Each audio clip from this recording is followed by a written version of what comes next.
madam नमस्ते हजुरलाई के प्रब्लम थियो एक्चुअली मलाई चाहिँ एन्थाइलोजिङ स्पन्डिलाइटिस थियो यो बारेमा चाहिँ धेरै कम्ती जानकारी छ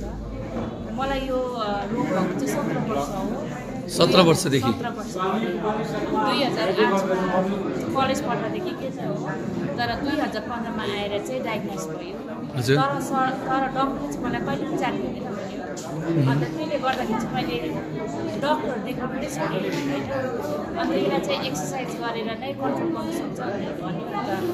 त्यही एक्सर्साइजकै भरमा थिएँ होइन अन्त हाम्रो गाउँमा चाहिँ एकजना सिबी दाजु सिबी गुरुङ भन्ने हुनुहुन्छ उहाँले चाहिँ मलाई कन्भिन्स गर्नुभयो लास्ट इयरै भन्नुभएको होइन अन्त उहाँले यहाँ दार्जिलिङमा हुँदैछ भनेर उहाँले मलाई भन्नुभयो अन्त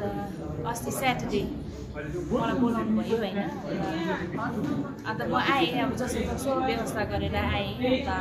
आज यो थेरापी गरेको मैले 4 दिन भयो अन्त मैले आफूलाई एकदमै के भन्नु रिलिफ फिल गरिरहेको छु किनभने मैले एक दिन एक्सर्साइज नगर्दाखेरि पनि मेरो जिउ काकुकुरु हुने गर्थ्यो अब म नर्मली हिँड्नु पनि सक्दिनँ होइन इभन मेरो 2.5 वर्षको नानी छ त्यसलाई म उचाल्नु पनि सक्दिनँ तर यो 4 दिन गर्दाखेरि चाहिँ मैले 4-5 दिन भयो एक्सर्साइज नगरेको तर पनि आफूलाई चाहिँ एकदमै राम्रो फिल गरिरहेको छु अन्त मलाई 110% चाहिँ विश्वास छ कि म यो रोगदेखि जाती हुन्छु पहिला जस्तो नर्मल लाइफ मैले बिताउने गर्थेँ त्यसमा धेरै राम्रो कुरा धेरै राम्रो म यहाँ अल्टरनेटिभ ट्रिटमेन्ट रहेछ नि त हजुर हजुर मलाई चाहिँ धेरै धेरै धन्यवाद दिन चाहन्छु धन्यवाद अनि आजबाट हजुरको छुट्टी भयो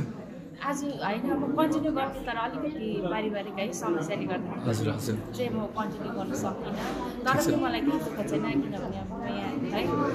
म्याग्नेटहरू लिएर गएको छु मलाई 2 महिना चाहिँ कन्टिन्यू गर्नुभएको छ अन्त जाति पनि हुन्छ भन्नुभएको छ होइन ठिक छ त्यही भएर म खुसी पनि छु अन्त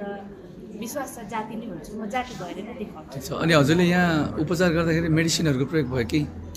मेडिसिनहरू सबै म्याग्नेटबाट भयो सबै म्याग्नेटबाट कति पैसा खर्च गर्नुभयो पैसा त 1000 मा भयो सबै कुराहरू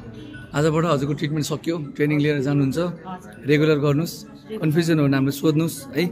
तपाईँलाई सन्चो हुन्छ भरोसा लाग्यो हजुरलाई यो उपचारमाथि धन्यवाद thank you madam thank you ठिक